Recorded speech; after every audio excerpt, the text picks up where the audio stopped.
Detective Jack Carter has seen his fair share of gruesome crime scenes.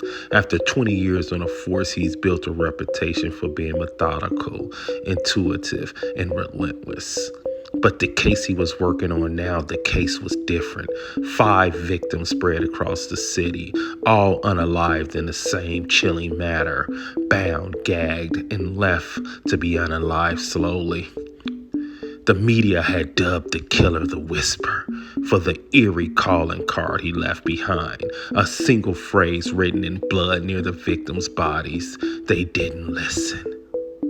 Jack sat at his cluttered desk studying the profile of the victims. They seemed to have no connection, different ages, genders, and social backgrounds. There was no clear pattern. The forensics team had found no DNA evidence, no fibers, nothing. It was though the killer had vanished into thin air. Jack rubbed his temples, feeling the onset of a headache.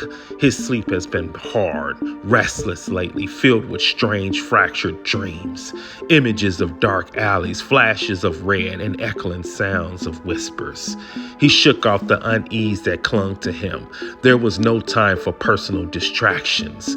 The killer would strike again if Jack didn't figure this out soon. As he stared at the evidence board, something nagged at him, a small, insignificant detail that he couldn't place. His partner, Detective Maria Alvarez, knocked on his door, snapping him out of his thoughts. "You okay, Jack?" she asked, concern in her voice.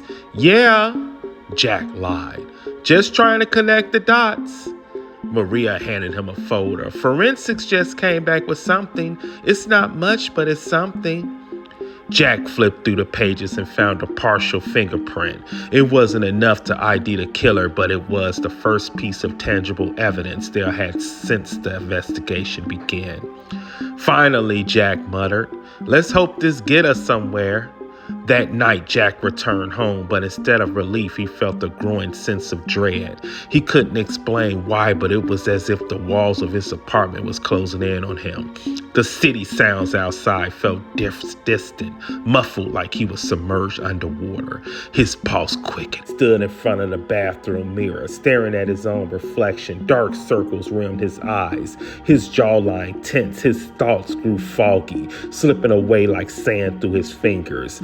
Then it happened again, that strange sensation like he was being watched. The room spun and Jack clutched the sink, trying to steady himself. His breath became shallow as a voice, barely a whisper, filled the room. "They didn't listen."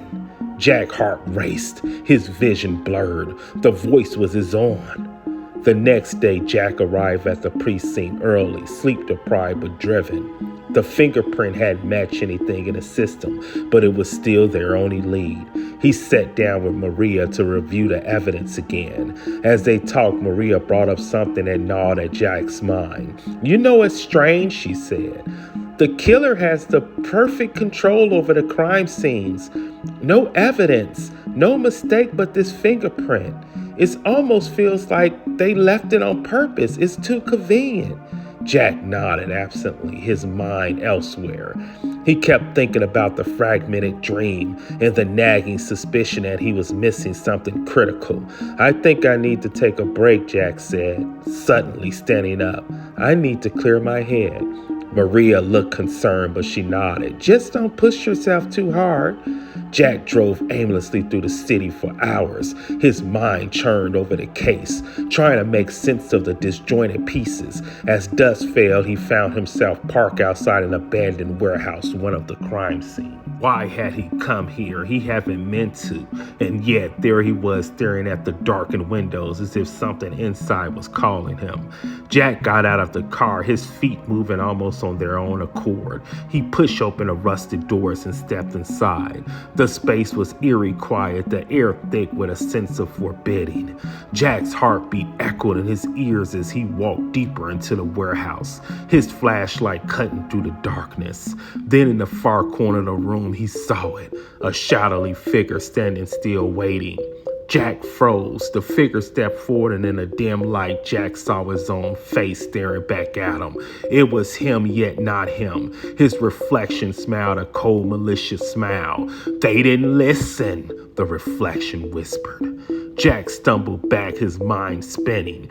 The memories flooded back in violent rush flashes of the killings, each one replaying in vivid detail. He had been there, he had done it. The blood on his hands, the whispers, the victims' terrified faces, it all came crashing down. The truth hit him like a freight train. He wasn't chasing a killer, he was the killer. Somehow a part of him had fractured, splitting into another personality, the Whisperer. He had been hunting him home south the whole time, obvious to the darkness lurking within his mind. Jack dropped to his knees, gasping for air. His world collapsed as he realized the full horror of what he had done. The memories were no longer hidden, no longer fragmented. They were clear, brutal, undeniable. The sound of sirens in the distance barely registered as Jack sat in the darkness, his mind unraveling. Maria and the other officers would be there soon, but it was too late. Jack Carter, the brilliant detective, had caught the killer, and in doing so, he had destroyed himself. The Whisperer has been inside him all along, waiting for the moment to reveal the truth. And now, there is no going back.